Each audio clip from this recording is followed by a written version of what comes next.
Seja muito bem-vindo ao Itacast, o podcast do Instituto Tecnológico de Aeronáutica, projetado por engenheiros e comandado por um jornalista.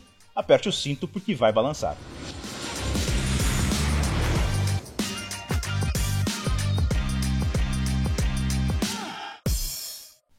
Olá, eu sou Rui Gonçalves e estou no comando deste podcast feito para você que quer saber mais sobre uma das mais respeitadas instituições de ensino superior do país. Um projeto que nasceu pensando nos vestibulandos que sonham em estudar no ITA e também para os treineiros e aqueles que nem imaginam que o ITA pode ser sim a sua casa nos próximos anos e fazer parte da história da sua vida. No plano de voo desse episódio, as mulheres no ITA, e a nossa convidada é a Tenente Coronel Thaís Frank Cruz, engenheira formada pela turma de 2001 e que desenvolveu sua carreira em ensaio em voo na Força Aérea. Thaís, tem voado muito? Não tanto quanto eu gostaria. Todo mundo que voa diz isso, né? Todo mundo que voa diz que voa pouco. Pois é. Thaís, conta pra mim. Como é que você veio parar no ITA? Você é aluna da segunda turma que recebeu mulheres e é a primeira aluna a se formar no ITA, optante pela carreira militar. Conta pra gente como é que virou esse caldo na tua vida. Então, vamos lá. Eu sempre gostei de exatas, então eu tinha que escolher alguma coisa nessa área, né? E tinha um professor de matemática que falou que ele era engenheiro. Eu falei, então acho que eu posso ser engenheiro também. E fazendo os exercícios eu via lá o nome das faculdades, e os exercícios sempre mais difíceis eram do ITA, né? Eu falava, poxa, onde fica esse ITA, né? Daí fui descobrir que era Todo mundo aqui. diz isso. Fazendo teste, fazendo simulado, o que está escrito ITA são as mais difíceis. E eu nasci em Caçapava, morei lá, né, a vida toda. Aí descobri que era a faculdade mais perto de casa. Falei, então vamos tentar ela, né? Eram essas informações que você tinha pelo ITA? Bem pouco. Oferecia um curso de engenharia. O vestibular era difícil, porque você já tinha visto umas questões, estava perto da sua casa. Isso, era isso. Aí, um belo dia, você descobriu efetivamente o que era se propor a estudar no ITA. E aí, como é que foi? Então, aí eu falei, bom, deixa eu lá conhecer, né? Peguei um ônibus com a minha mãe, vim para cá, São José, visitei e falei, parece legal. Conversei com uma professora da Infra, mas não sabia muito detalhe ainda não. Falei, vou fazer o vestibular para treinar, para ver como que era. Daí fiz no final do terceiro ano, mas eu realmente não tinha preparado assim, né? Então, sabia que não ia passar, era mais só para ver como é que era o esquema. Você prestou o primeiro vestibular, então, no final do meu terceiro colegial. Na primeira vez que foi Nem aberto... Terceiro colegial, né? Nem sei como é que chama agora é ensino médio. É. Então, você prestou no primeiro ano que foi aberto vaga para mulheres. Isso, verdade. Foi a primeira vez. E aí não passou? Não tinha essa expectativa. Era só para ver como treinar. Funcionava. E aí, experimentou e o que achou? Surreal, assim. Falei, tem que estudar tem que estudar, porque assim, eu não tenho facilidade, né? Assim, gostava de exatos, mas não sou gênio nem nada. Então, assim, eu falei, eu vou ter que me dedicar para isso. Aí, aí meus pais me colocaram num cursinho dedicado para o ITA, né? Então, aí foi quando eu decidi, falei, ok, não tenho vida mais esse ano, é só estudar, dormir, comer, para conseguir passar. E como foi essa experiência, essa dedicação? Quais foram os inputs que você recebeu dizendo assim, não, pra quê? Não faz isso não. Teve isso? Teve gente ali naquela época, adolescente, tem gente que vai dizer pra você, não precisa de tudo isso. Teve? Acho que não. Porque... Ninguém foi contra.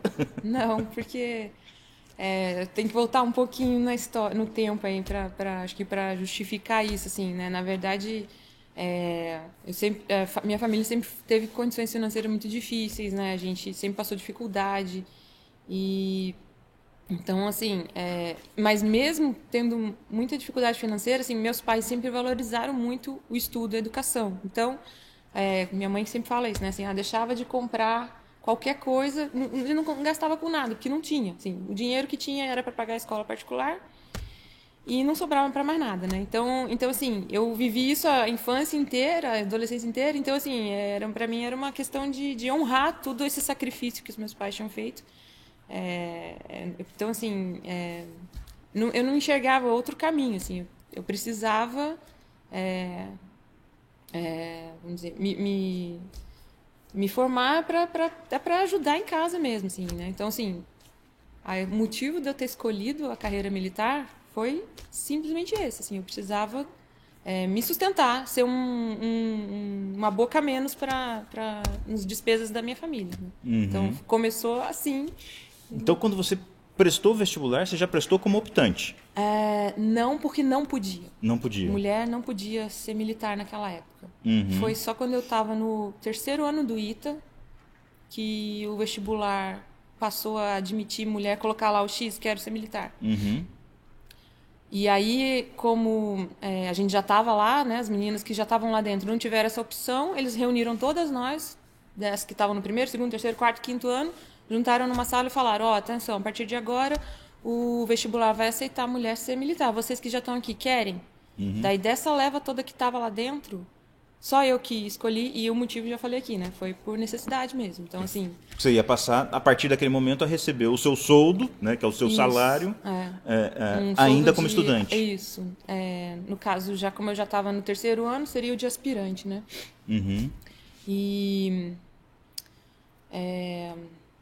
E aí, assim, tipo, assim, quando você entra no ITA... Então, como eu falei, eu não enxergava outro caminho antes de entrar no ITA, né? Assim, não fui muito exposta a muitas oportunidades, era o que eu consegui enxergar e pareceu uma boa opção, seguir. Assim, com certeza foi, acho que, a melhor opção. Na prática, você estava com uma universidade pública do lado. Pois é. Calhou de ser a mais difícil de entrar, mas você tinha que entrar nela. Tinha que entrar nela. Mas aí, assim, quando você entra no ITA, aí sim você vê, nossa, tem tantas possibilidades. Olha, os alunos que se formaram aqui foram trabalhar em vários lugares, você, né, assediado por outras empresas e tal. Então, depois que aí a minha mente se expandiu, eu falei, nossa, tem muita coisa que eu posso fazer. Mas, de novo, assim, eu quase que não tive muita escolha de novo. Porque, assim, cara, o que vai me ajudar agora, porque eu estou precisando agora, é ser militar. E aí, assim, eu falo que foi Deus que foi me guiando, porque eu não sabia como era a carreira militar. Eu não tenho nenhum militar na família, nunca tive contato com militar antes. E acabou que hoje eu falo, nossa, eu não podia ter escolhido melhor, assim, foi um caminho que eu estou muito satisfeita e realizada, assim. Quando você estava aqui e antes de fazer a opção, você começou a sentir, você falou dessa questão das empresas aparecerem para assediar. Como é que é isso dentro do ITA? O cara fica pegando currículo na porta, ele vem aqui dentro, tem uma feira de profissões, como é que acontece isso? A gente, aluno, né, assim, você tá só adolescente, né, ali você quer, não, vai ter alguma coisa lá, vai ter, como é que é? Vai ter happy hour, vai ter com boca livre, aí a gente, opa, vamos lá, então eles caçavam a gente pelo estômago, né? Faziam umas coisas bonitas, um monte de comida gostosa e falavam, né? Assim, vem trabalhar com a gente. Né? Convidava os Mas alunos a gente ia pela comida, a gente ia pela comida e chegava lá eles falavam, vem trabalhar com a gente, mais ou menos assim. E que perfil de empresa faz esse tipo de coisa com aluno do ITA? Não, acho que tinha de tudo. Na minha época tinha consultoria, banco, tinha muita coisa. Ou seja, desde o início os caras já estão de olho nos alunos que estão estudando aqui dentro. Te abre muitas portas. O diploma do ITA te abre muitas portas. Antes de chegar o momento de você optar pela carreira militar, você começou a pensar por alguma dessas outras opções? O que você estava imaginando? Eu não sei. Eu lembro que eu participei de um processo de seleção de um banco. Mas eu fui, na época, até eu já estava como aspirante, mas eu fui porque eu também tinha isso. Eu falei assim, poxa, eu não tive opção, eu escolhi pela necessidade, mas será que eu conseguiria? Então, assim, eu fui mais para dizer assim, não, se eu quisesse, se eu pudesse, para mostrar para mim que assim, eu podia também participar de um processo seletivo e chegar lá e ser admitida por outras empresas, vamos dizer, Mas foi uma vez só e eu já tinha, né? Assim, já estava na carreira militar, mas eu só fiz isso para sentir como é que era. Para mostrar para mim mesmo que eu também podia. Eu tava todos os meus colegas indo, eu falei, poxa, se eu tivesse tido essa chance. Mas hoje eu acho que não era para mim, não. Tinha que ser Eu isso mesmo, duvido tinha que um militar banco mesmo. seja tão divertido quanto ser engenheiro de ensaio em voo. Então, exatamente. E é isso, legal. Você optou, terminou seu curso, né? Foi fazendo. Você já era aspirante, portanto tinha um soldo. Se tornou efetivamente totalmente independente da sua família, porque aí você passa a ser independente economicamente também, né? Terminou, e aí? Você como aspirante oficial, o que aconteceu na tua vida? Então, aí. Mas até vou voltar um pouquinho. Assim, quando eu assinei o papel lá, depois daquela reunião que eu fui a única que falei, ok, quero ser militar, eu assinei o papel, não sabia que aquela data ia me marcar para sempre. Foi a minha é a data de praça, é a data que eu virei militar. Mas ali naquele momento, logo depois que eu assinei, não aconteceu nada de diferente. Minha vida continuou igualzinha. Ninguém me falou nada. Aquele assunto morreu. Não Até precisava acordar mais cedo, não não precisava aconteceu nada. nada. Eu falei assim, cara, será que vai dar certo? Será que eu vou ser militar mesmo? Porque ninguém falou mais nada. E eu continuei na correria lá de estudar para as provas, de me formar, até conseguir me formar. Depois de quase um ano, que eu recebi um telefonema falando, olha, o seu processo judicial foi aprovado. Aí que eu fui saber, ok, não era... Né? Tipo assim, porque eu não estava recebendo nada de dinheiro. Assim, eu assinei e ninguém falou mais nada comigo. Então eu falei, não sei se vai dar certo ou não, mas beleza, vamos tocando a vida aqui. E aí, assim, ó, no primeiro ano, todo mundo é aluno do CPOR, então a gente recebe um soldozinho bem pequenininho de aluno. Então ali eu estava garantido. No segundo ano, eu corri atrás de bolsa da FAPESP para conseguir me manter. Eu não tinha dinheiro nem para pagar a miséria do alojamento do aluno do ITA que eles cobravam lá. Então, pedi bolsa e tal. E cobra pouco, né? Cobra pouco. Mas pedi isenção dessa taxa, eu escrevi uma carta falando não tem condição de pagar, eles isentaram, e mesmo assim ainda corri atrás de bolsa FAPESP, ou seja, eu fazia uns trabalhos por fora para conseguir ter um dinheiro para não sobrecarregar em casa. Então, no segundo e no terceiro ano eu tinha bolsa da FAPESP para fazer trabalhos extras lá para os professores do ITA e conseguir uma grana. E aí foi no meio do terceiro ano que eu fiz essa assinatura, e aí... eu ia falar alguma coisa. Levou um ano para eles devolverem o processo para você. Isso. Aí quando eles ligaram falando, não, o seu processo foi aprovado, então a partir de agora você vai ser contado retroativo. Então, tipo, como estava na justiça, né, e não tinham decidido, quando eles decidiram favorável, então contou desde o dia 21 de outubro de 99, que foi o dia que eu assinei, que eu sou militar, né? E aí você recebeu seus vencimentos retroativos? Recebi e foi graças a isso que eu consegui fazer a viagem de final do quarto ano, que todos os alunos fazem, e vão fazer um giro na Europa até para conhecer as empresas lá, né? Uma viagem, não sei como é o nome formal da viagem de estudo, não sei. Eu eu vendia sanduíche lá na cantina do H8, que os alunos fazem várias frentes de trabalho para arrecadar dinheiro para essa viagem no final do quarto ano, né? Eu trabalhei, mas assim, só com o que eu estava ganhando lá, acho que eu não ia conseguir. Eu consegui por conta do pagamento retroativo que eu recebia e consegui. Porque o normal seria você assinar e a partir do mês seguinte você já está incorporado. Ou todo mundo precisa passar por esse processo? Não sei. Eu acho que esse deveria ser o normal, mas como era uma coisa inédita, eles estavam se resguardando para ter certeza que, sei lá, nenhuma outra menina, sei lá, podia... Não sei, eu realmente não sei. Não entendo de coisas de advogado, não, mas... Aí quando você recebeu o retroativo um ano, você falou assim, agora eu faço parte dos alunos ricos do ITA? Daí, não, aí eu comecei a ajudar em casa mesmo. Aí comecei a ajudar lá. A realidade é mais dura. Não. Ixi. E aí, se formou? Força Aérea chega para você e diz... Então, na verdade essa tinha sido sua pergunta original.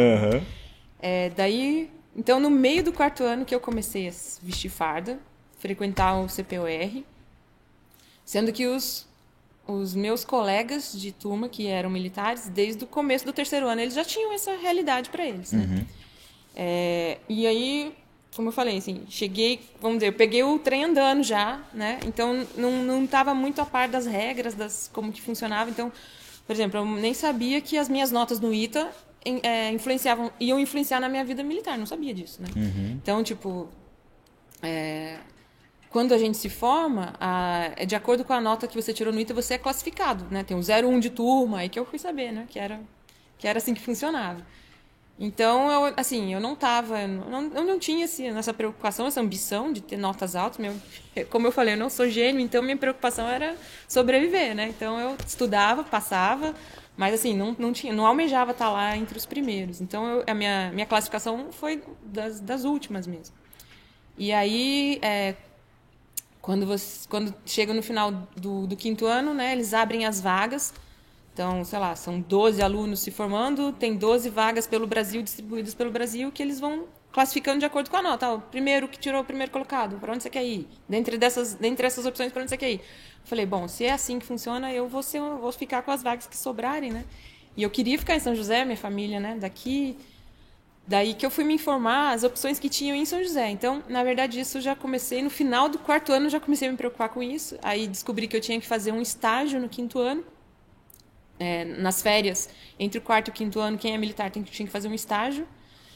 Daí eu escolhi fazer lá no IAV. E aí, por conta disso, eu escolhi fazer meu TG lá também. Trabalho de graduação no final do ano. O que é o IAV? IAV é Instituto de Estudos Avançados. Uhum. Então, quando eu era criança, eu falava que eu queria ser cientista. Uhum. E aí eu falei, olha aí, tem um laboratório, todos caras de cientista, né? Então eu falei, acho que é aqui que eu vou acabar me ajeitando, né? Então passei um ano lá fazendo meu TG, era com fibra ótica, ia lá no laboratório e tal. Me dediquei para mostrar trabalho para o pessoal ali se interessar, porque eu falei assim, eu tenho que conseguir ficar aqui, né? Mas assim, não sabia, assim, se eu ia, assim, eu tenho que tentar fazer, né? Assim, eles gostarem de mim aqui, quem sabe eu tenho alguma chance, né? De ficar aqui quando me formar. Então eu tinha essa frente aberta. Aí eu falei, bom, mas como tinha essa regra, eu falei assim, eu não posso contar com isso, né? Vamos pensar num plano B, num plano C. Aí, então eu descobri que tinha um curso de ensaio em voo aqui. Falei, vou me inscrever, vou entrar no processo seletivo. Fiz, e tinha também um curso de armamento, que eu nem sei o nome certo. Eu acho que o Felipe, aí, que é o instrutor,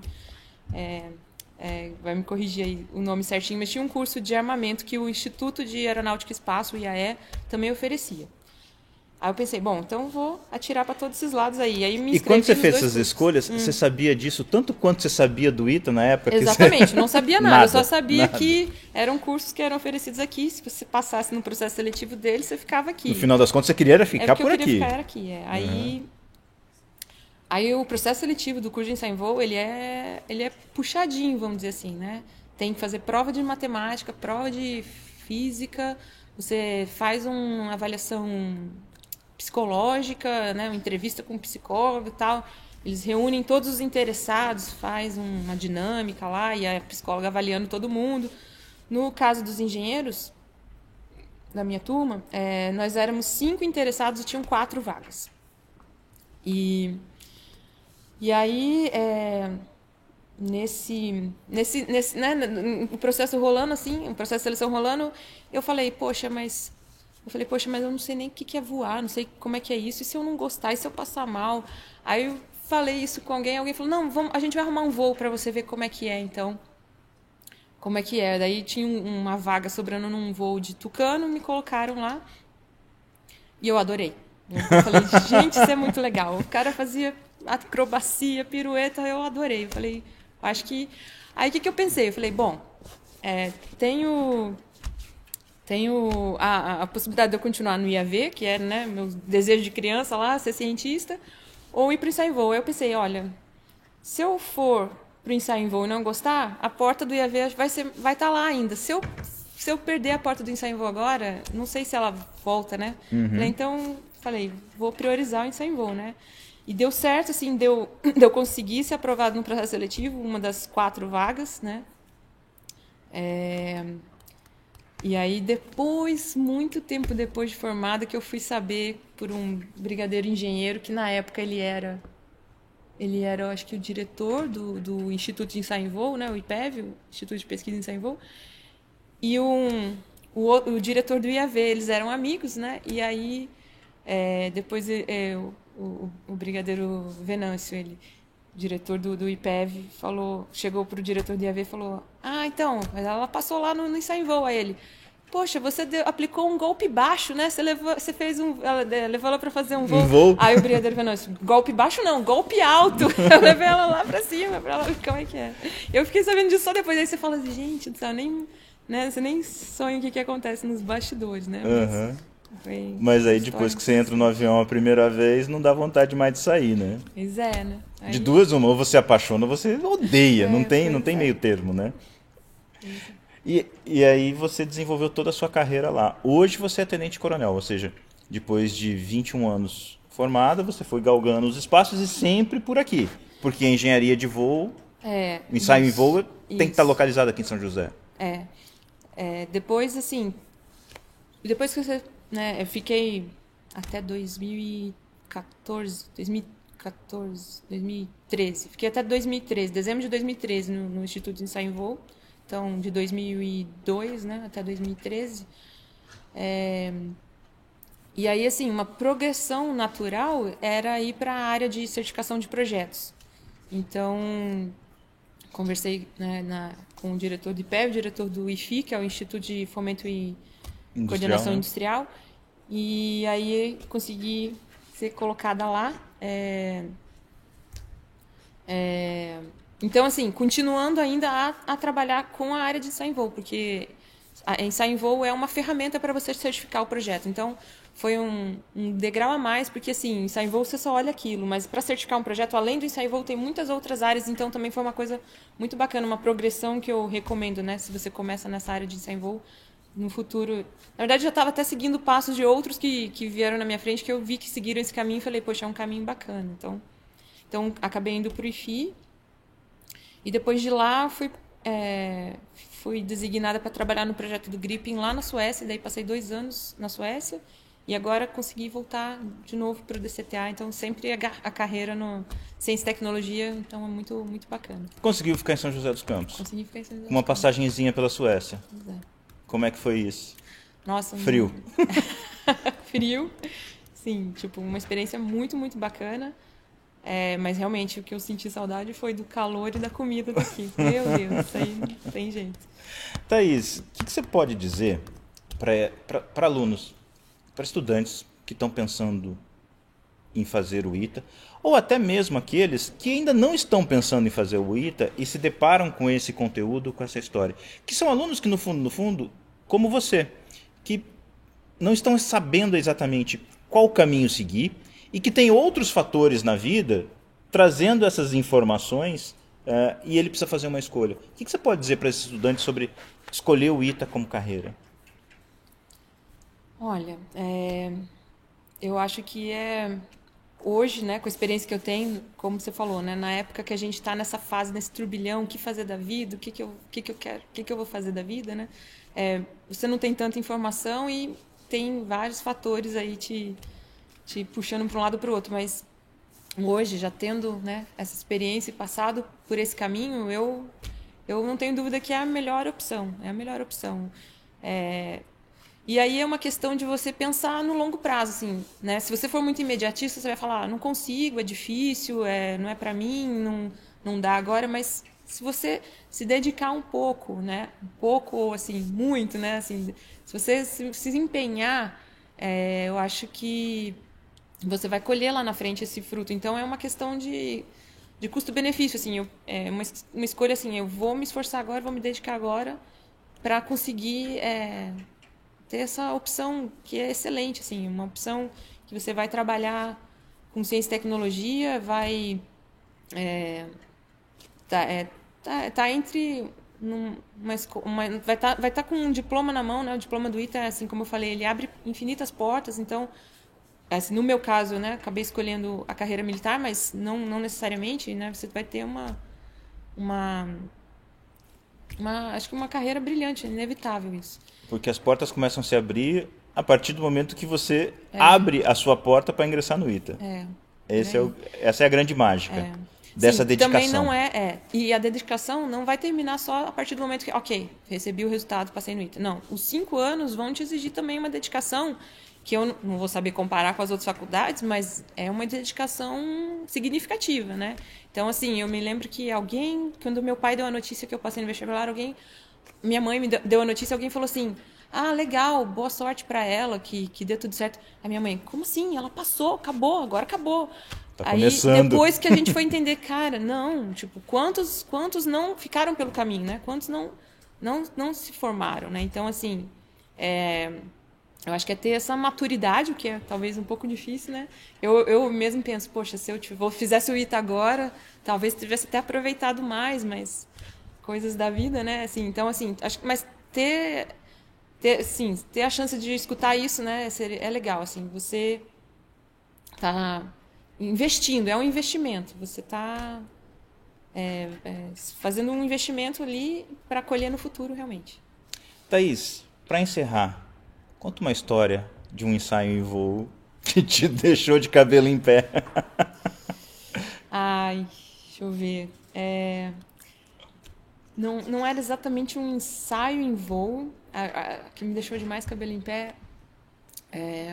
Era, assim, quando um avião passa por uma grande manutenção, que desmonta tudo, motor, tal, quando eles montam tudo de novo, você precisa fazer o que chama voo de experiência. E aí você tem que, não é, você tem que ter uma preparação a mais para isso. Quem é de ensaio em voo faz esse voo, pode fazer esse voo, né? Era o caso, um dos aviões do IPEV tinha passado por uma grande manutenção, o Chavante. E precisou fazer esse voo de experiência. Chavante é um jato utilizado para treinamento Foi e utilizado, também né? como avião de ataque, né? Isso, ele já está aposentado. Já está aposentado. Né? Mas um grande avião. Foi o avião que foi a base do curso de ensaio em voo que eu fiz. Muito, muito bacana. E aí estava nesse voo. Um dos pontos que você tem que testar é cortar o motor e reacender em voo, né?